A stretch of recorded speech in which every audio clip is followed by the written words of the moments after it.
அனைவருக்கும் வணக்கம். போன டைம் கேட்கப்பட்ட கேள்விக்கு பதில் சொல்கிறேங்க. இது வந்து ஐஏஎஸ் இன்டர்வியூவில் நேர்காணலில் கேட்கப்பட்ட கேள்வி. இப்போ வந்து பார்த்தீங்கன்னா, இப்போ ஐஏஎஸ் படிக்கிறீங்க தான் வந்து இதெல்லாம் கேட்கணும் அவசியம் கிடையாது, படிக்கணும் அப்படின்னு அவசியம் கிடையாது. எல்லாருமே கேட்கலாம். ஏன்னா நம்ம மூளை நாம் வந்து வடிவேல் சார் சொன்ன மாதிரி ஃப்ரெஷ்ஷாக வச்சுக்கணும். ஃப்ரெஷ்ஷாக எப்படி வச்சுக்கிறது? நம்ம மூளைக்கு ஏதாச்சும் வேலை கொடுக்கணும். அப்போ தான் மூளை ஃப்ரெஷ்ஷாக இருக்கும். இல்லைன்னா மூளை தூங்கிருமில்லவா? ஓகேங்க, போகலாமா? அப்பாவும் மகனும் பேசிக்கிறாங்க. அப்பா வந்து நான் உங்ககிட்ட கேள்வி கேட்பேன் கண்ணா, நீ ஒவ்வொரு கேள்விக்கும் ஆன்சர் கரெக்டாக சொல்லிட்டீங்கன்னா நான் உனக்கு 5 ரூபா கொடுப்பேன். தப்பாக சொல்லிட்டீங்கன்னா நீ எனக்கு 8 ரூபா கொடுக்கணும். இதுதான் பந்தயம். மொத்தம் உங்கள் அப்பா 26 கேள்வி கேட்குறாங்க.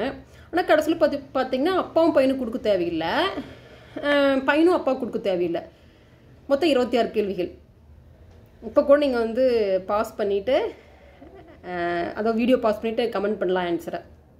ஓகேங்க, ஆன்சர் சொல்லட்டுமா? அந்த பையன் வந்து பார்த்தீங்கன்னா மொத்தம் 16 கேள்விக்கு ஆன்சர் கரெக்டாக பண்ணியிருக்குது. ஸோ ஒரு கேள்விக்கு 5 ரூபா உங்கள் அப்பா கொடுக்கணும் அப்படின்னா 16 கேள்விக்கு 16 × 5 80 ரூபா.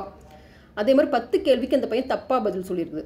ஸோ ஒரு கேள்விக்கு உங்கள் அப்பாவுக்கு அந்த பையன் 8 ரூபா கொடுக்கணும். 10 × 8 80 ரூபா கொடுக்கணும். ஸோ அப்பாவும் 80 ரூபா பையனுக்கு கொடுக்கணும், பையனும் அப்பாவுக்கு 80 ரூபா கொடுக்கணும். சரியா போச்சு.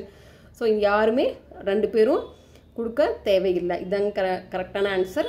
நெக்ஸ்ட்டு ஒரு கொஸ்டின்ங்க. இது வந்து பார்த்தீங்கன்னா ரொம்ப இன்ட்ரெஸ்டிங்காக இருக்கும். நீங்கள் ஆன்சர் தெரிஞ்சுன்னா கமெண்ட் பண்ணுங்கள். என்ன அப்படின்னு கேட்டால், a woman has 9 children, half of them are boys and half of them are girls. How is this possible? அதாவது ஒரு அம்மாவுக்கு 9 குழந்தைகள் இருக்குது. அங்கே வந்து பார்த்தீங்கன்னா பாதி பேர் ஆண்கள் பாதி பெண்கள். எப்படி?